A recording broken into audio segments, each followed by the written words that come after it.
Bonjour à tous et à toutes. Je suis contente d'être avec vous ce matin et puis je vous souhaite la bienvenue si vous êtes ici pour la première fois dans la francophonie.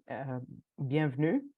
On va regarder le chapitre 27 en partie, au moins la première partie de Matthieu 27 aujourd'hui. Donc, je vous invite à ouvrir vos Bibles pour pouvoir suivre avec moi. Aujourd'hui, on va regarder même des anomalies ou ce qui semble être des contradictions par rapport au texte. On sait qu'il n'y en a pas. Et puis, je suis contente que vous soyez avec nous ce matin.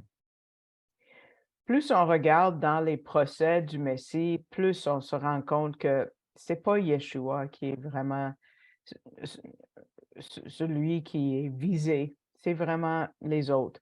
Ceux qui tiennent ces procès-là sont ceux qui sont, heu, dans leur procès dans un sens. Le Sanhédrin, les cours, civiles, les cours, la cour romain, parce qu'il y avait pas de preuves, il y avait pas de témoins qui pouvaient témoigner contre Jésus. Ils ont même pas réussi à trouver une seule personne qui était capable de, venir de l'avant et dire quelque chose contre Yeshua. Ils n'avaient pas d'accusation, c'était pas basé sur ce que Jésus a fait, ce qu'il a dit.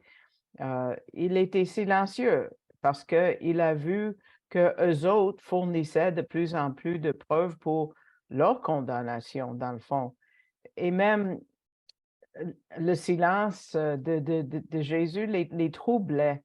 Ils devenaient agités et anxieux. Même le grand prêtre était quasiment hors de lui-même quand il a dit désespérément à l'agneau de Dieu, je te jure par le Dieu vivant de nous dire si tu es le Christ, le Messie, alors le Fils de Dieu. Pilate aussi, on voit qu'il s'étonnait beaucoup au silence de Jésus. Il n'avait jamais vu ça.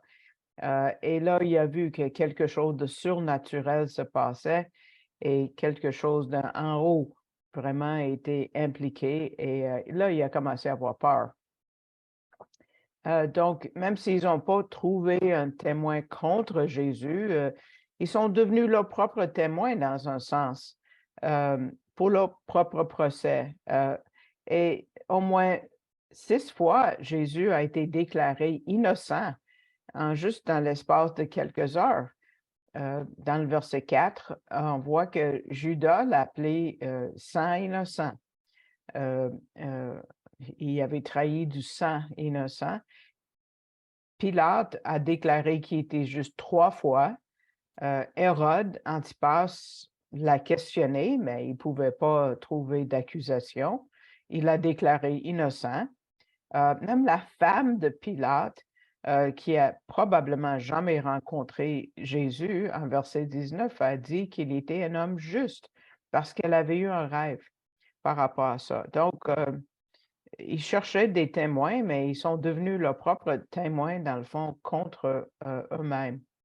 Et c'est étrange, mais à la fin, ils sont devenus quasiment nonchalants. Peut-être qu'ils étaient contents euh, d'être dans leurs esprits, d'avoir regagné leur calme, mais c'est drôle un peu. Euh, les leaders religieux avaient dit en verset 4, que nous importe? Ils n'ont pas compris que l'éternité et même va se souvenir d'eux. Avant d'envoyer Jésus à la croix, Pilate se lave les mains et dit, je suis innocent du sang de ce juste. Mais c'est ridicule. Mais c'était la vraie vie. C'était pas une comédie. Euh, En tout, si tu mets tout ensemble, ils avaient fourni beaucoup de preuves que l'agneau pour la Pâque était apte à être sacrifié. On se rappelle le temps de 4 jours quand les Juifs scrutaient chaque agneau pour ce sacrifice Ils devaient le garder dans leur maison et d'être sûrs que cet agneau-là avait pas de défaut, que c'était pur et c'était apte pour être offert à Dieu. Et tout le monde a eu leur tour à prouver l'innocence du Messie, qui n'avait pas de défaut, il était sans péché. Les pharisiens, les Sadducéens, les Hérodiens, les Romains, les autorités civiles juives avec Hérode, un à un, ils ont prouvé que Yeshua était le Messie dont les prophètes avaient parlé dans les Écritures hébraïques et c'était l'agneau parfait pour être sacrifié, le dernier. Donc, c'est le procès de tous les procès dans toutes les histoires et le plus incroyable parce que les accusateurs s'accusent eux-mêmes, dans le fond, et tous déclarent le Messie innocent. Donc, ça prouve à quel point Dieu était en contrôle complet de toute la situation et que Yeshua est venu pour mourir. Il l'a fait. Il est mort, mais il est ressuscité. Et aujourd'hui, il offre ce salut à tout le monde. Et c'est de ça dont ce procès parle. On voit comme bien notre Seigneur est grand. Donc, regardons le texte aujourd'hui. Comme vous savez, dans une cour qui, qui tient un procès, ça prend au moins 2 témoins. Ici, on va rencontrer 2 témoins qui viennent directement des Écritures. Le premier est Zacharie, le prophète, et le deuxième, c'est Jérémie, le prophète. La loi exige 2, donc on en a 2 ici. Mais sans que les leaders religieux s'en rendent compte, les événements de Matthieu 27 sont un accomplissement de la prophétie de Zacharie 11, verset 13, qui dit « L'Éternel me dit, jette-le au potier, ce prix magnifique auquel ils m'ont estimé. Et je pris les 30 cycles d'argent et je l'ai jeté dans la maison de l'Éternel pour le potier. » Cette action a été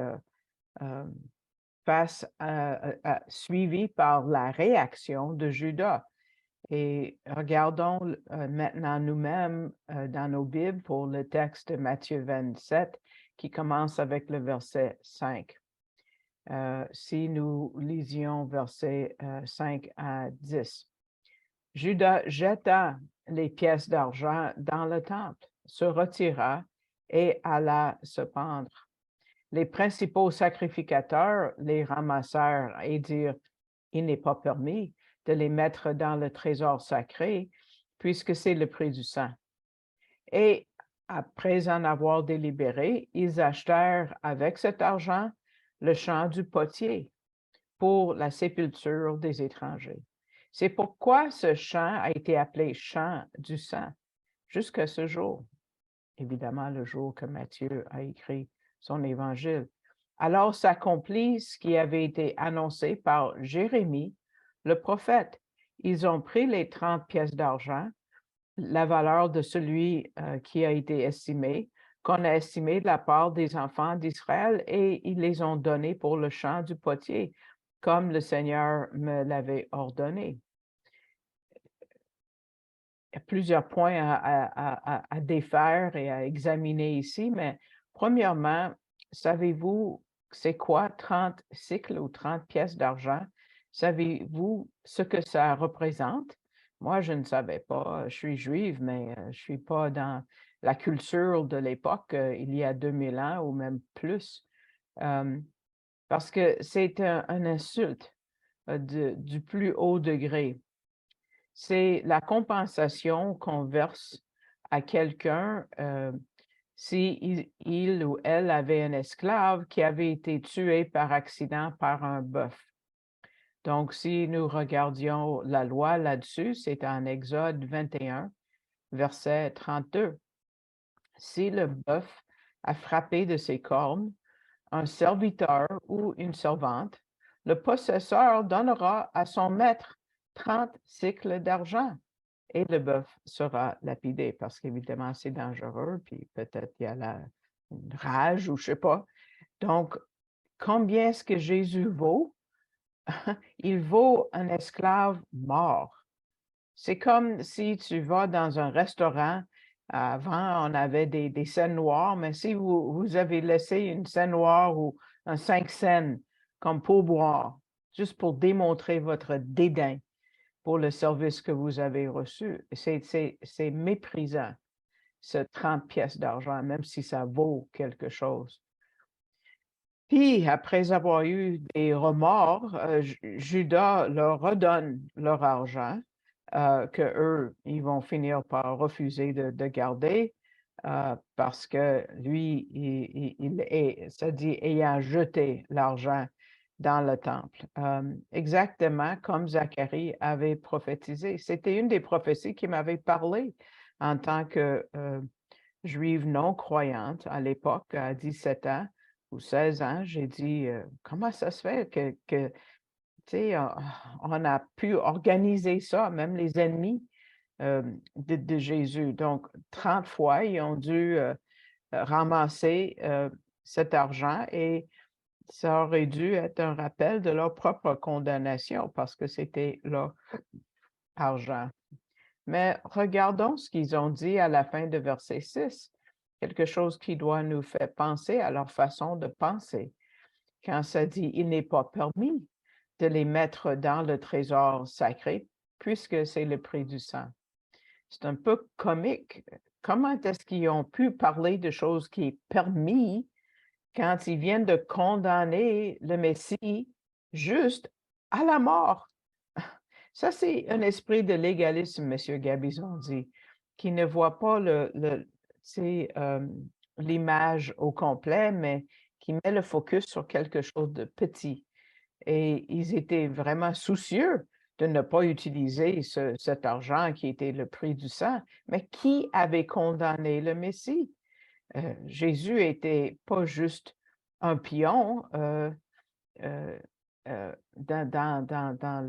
le jeu, mais il n'avait pas vu les autorités. À travers leur propre pensée, de leur propre religion, ils sont devenus des criminels honnêtes. Ils avaient leur propre loi qu'ils ne pouvaient pas transgresser, mais ils ont pu condamner un homme qui est juste. Comment ça se fait? Quel genre de processus mental qui va amener des gens intelligents d'être si aveuglés? Arrêtons un moment et pensons à cette partie-là parce qu'il y a un danger qui nous guette. Comment est-ce qu'ils ont pu croire un tel mensonge? Qu'est-ce qui manquait dans leur processus mental? La Bible nous le dit. Monsieur Gabizon a choisi de nous amener maintenant d'écouter Pierre et Paul qui nous donnent leur analyse de la situation. En Acte 13, 17, Pierre dit « Et maintenant, frères, je sais que vous avez agi par ignorance, ainsi que vos chefs. » Et peut-être vous dites « Ah, c'est pas leur faute, c'était par ignorance. » Regardons ce que Paul dit en 1 Corinthiens 2, 8. 1 Corinthiens 2, 8, ça dit « La sagesse qu'aucun des chefs de ce siècle n'a connue, car s'ils l'eussent connu, ils n'auraient pas crucifié le Seigneur de gloire. » Donc, ils ont agi en ignorance, et c'est pour ça qu'ils ont tué le Messie. Mais est-ce que l'ignorance peut absoudre quelqu'un? Pourquoi est-ce qu'ils n'ont pas su? Pourquoi ils n'avaient pas cette connaissance? Est-ce que c'est parce que la connaissance leur avait été cachée? Au contraire, c'était très clair. Ils avaient accès à ça avant les autres parce qu'ils avaient les écrits, tandis que, tu sais, vous et moi, nous avons des Bibles, mais les gens ordinaires n'en avaient pas de copies comme ça. C'est parce qu'ils ne voulaient pas savoir. Ils ne voulaient pas savoir. Ils ont choisi de ne pas savoir. Donc, leur propre ignorance les condamne, dans le fond. Voyez-vous à quel point la connaissance est importante? Et M. Gabizon met beaucoup d'emphase sur ça pour nous aujourd'hui, parce que lui-même, il est dans les Écritures. Dieu dit, et je passe personnellement à travers les Écritures dans mes lectures quotidiennes, et combien de fois, surtout dans l'Ancien Testament, Dieu dit, je fais ceci afin qu'ils me connaissent, afin qu'ils me connaissent. Dans l'espace de quelques mois, j'ai dû lire ça plus d'une douzaine de fois. Dans le livre de Osée, un des petits prophètes, chapitre 4, verset 6, ça dit, mon peuple est détruit parce qu'il lui manque de la connaissance. Est-ce qu'il savait que Jésus était le Messie? Non. Sinon, il l'aurait pas tué, mais il ne savait pas. Et c'est leur manque de connaissance par rapport aux prophéties messianiques qui étaient leur crime et leur condamnation. C'est ça la racine d'un genre de légalisme fatal. Si vous connaissez pas les choses de Dieu. Vous rappelez-vous qui a dit combien de fois il est écrit, il est écrit, il est écrit. Oh, ça aussi, la première fois que j'ai lu Matthieu, j'ai dit, wow, ce gars connaît ce qu'il a été écrit. Je ne savais pas qu'il avait été la parole lui-même, mais il a inspiré chaque parole. Mais il a dit pour nous, évidemment, lui, il savait. Quand Pierre a parlé de leur ignorance, ce n'était pas pour les absoudre, mais pour souligner l'importance de connaître notre Dieu. Parce que dans le verset qui suit, regardez ce qu'il dit. Il dit, mais Dieu a accompli de la sorte ce qu'il avait annoncé d'avance par la bouche de tous ses prophètes, que son Christ devait souffrir. Ça, c'est Acte 3, 18. Il a dit, c'était annoncé d'avance par la bouche de tous les prophètes. Donc, cette ignorance vient d'un manque de connaissance par rapport à ce que les prophètes disaient. Paul dit en 1 Corinthiens 2, 9, de verset après l'autre qu'on vient de voir, mais il est écrit, tout comme Jésus a dit, il est écrit. Le problème a comme racine que les gens ne connaissent pas ce qu'il est écrit. Encore, ce n'est pas parce que cette connaissance était mystérieuse et cachée, pas du tout. C'est parce qu'ils ne voulaient pas avoir cette connaissance. Comme illustration, M. Gabizon parle d'un pilote d'avion qui, dans les airs, et sûrement, il n'était pas loin il n'était pas à 30 000 pieds, là, il était assez proche de la Terre, peut-être c'était un petit avion, et puis il suivait une autoroute majeure, et puis il voyait la circulation, le trafic qui était sur l'autoroute, et il y avait une auto qui avait attiré son attention parce qu'il voyait qu'une auto essayait toujours de dépasser un gros camion. Mais à cause du trafic qui venait dans l'autre sens et des zones où c'était pas permis, il n'était pas capable de dépasser en sécurité. Et aussitôt qu'il se tassait pour essayer, il voyait une auto qui venait dans l'autre sens, donc il retournait.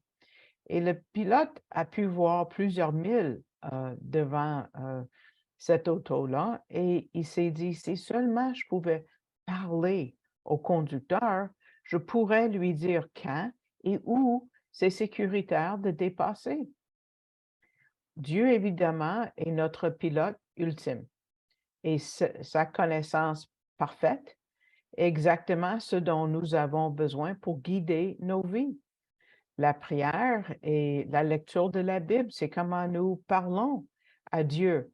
Et il faut écouter ses réponses, mais en les écoutant, on va trouver la direction que nous cherchons. on le connaît, on commence à le connaître et on continue à le connaître. Mais il y a un autre prophète qui est mentionné ici. On a parlé de Jérémie. Qu'est-ce qu'il fait à Matthieu? Regardons le verset 9 de Matthieu 27.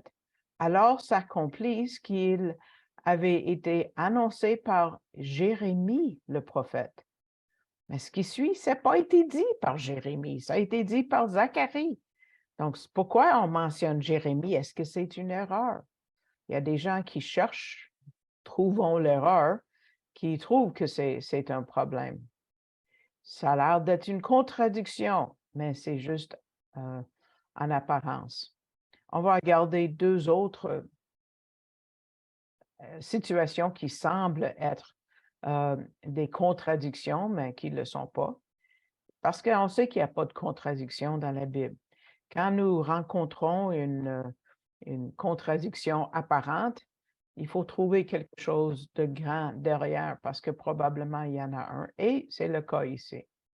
D'abord, comment est-ce que les commentateurs ont traité ce problème?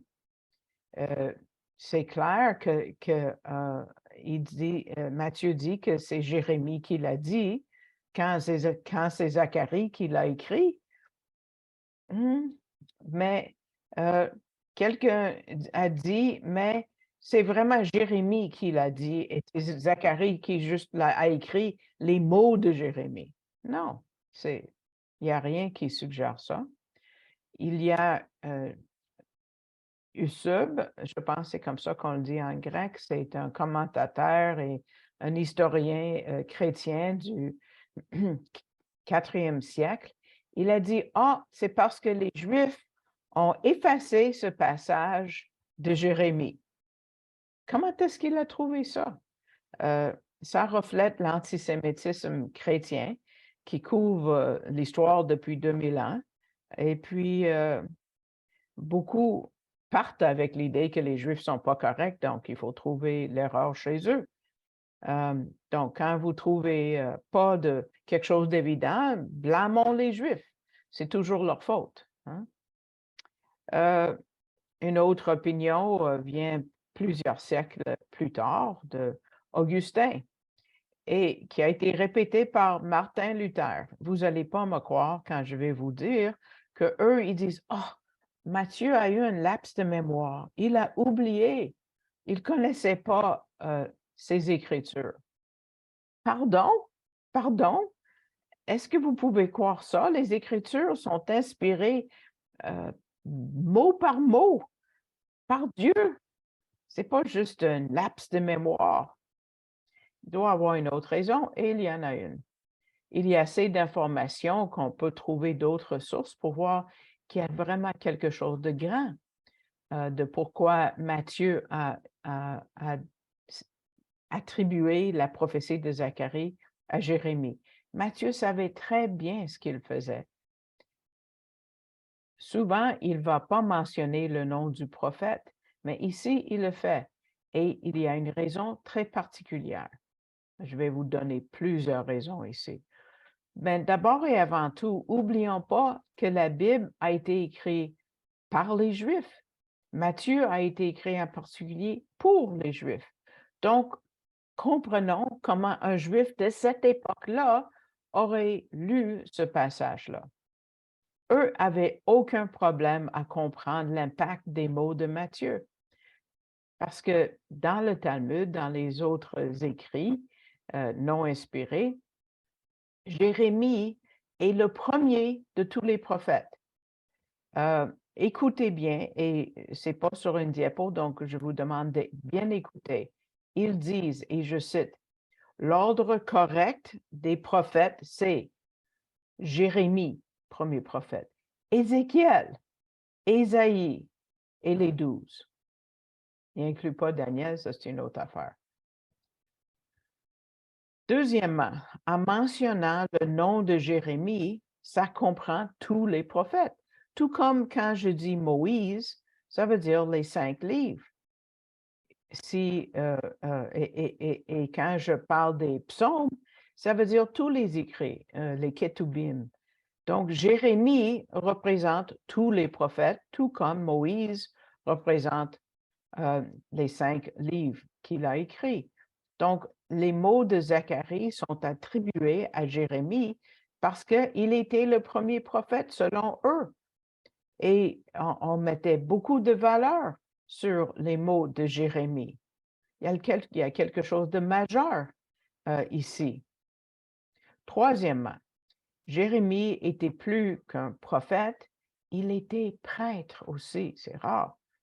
Beaucoup croient qu'il était le grand prêtre parce que, et même le grand prêtre légal de l'époque, parce qu'il était le fils d'un grand prêtre et ça passe de père en fils, n'est-ce pas?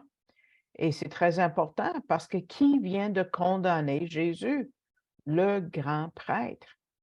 Mais Matthieu cite Jérémie, qui était le grand prêtre de son époque.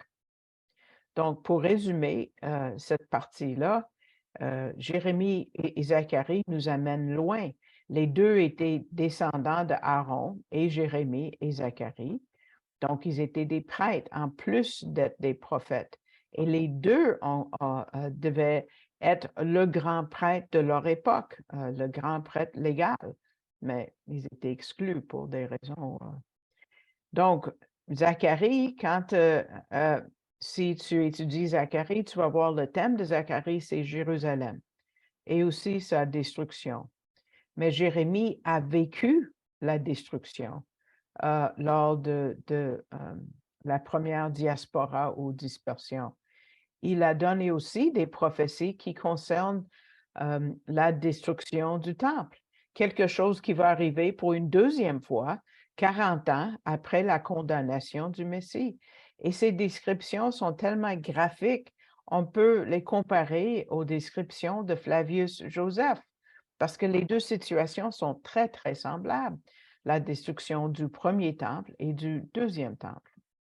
Autant que le rabbi Kahana, qui était très valorisé, il considère que les mots sont donnés comme un avertissement de danger qui s'en venait.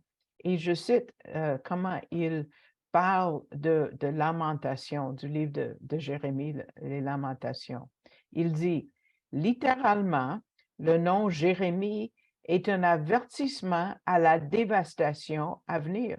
Alors, à cette époque du premier temple, et est pris pour parler des lamentations de Jérémie dans des versets tels que « Comment la ville restera-t-elle solitaire? Reste-t-elle solitaire? » Donc, on regarde aussi, Jérémie mentionne le mot « Tophet » 5 fois en décrivant la chute du temple et la chute de Jérusalem en Jérémie chapitre 18 et 19. Et c'est là où le potier et le vaisseau ou le pot sont mentionnés, tout comme en Zacharie. La place est située dans le sud-est. Vous allez voir une flèche qui va apparaître, où s'appelle la vallée de Hinnom.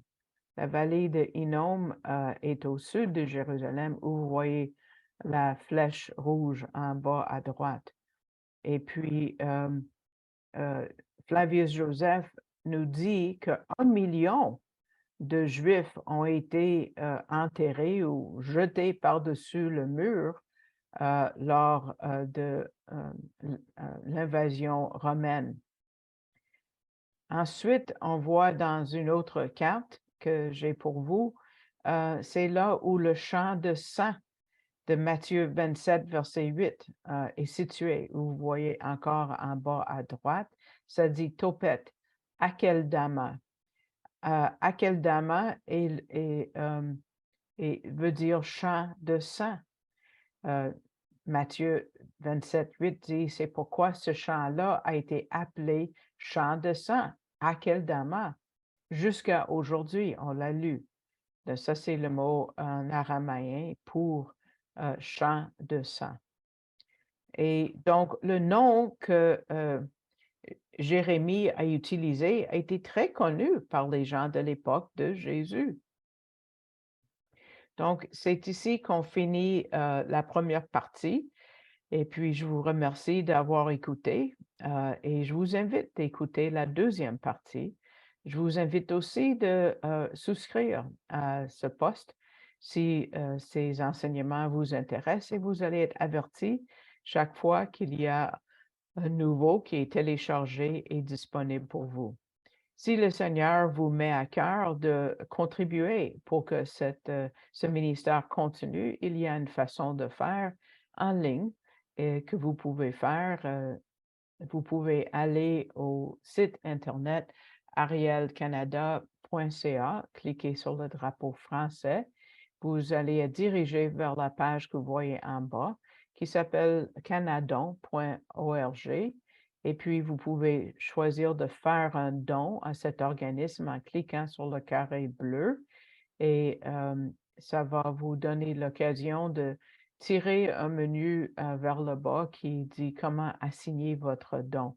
Vous pouvez choisir mon nom à ce moment-là. Donc, je vous remercie de votre attention et à la prochaine. Shalom.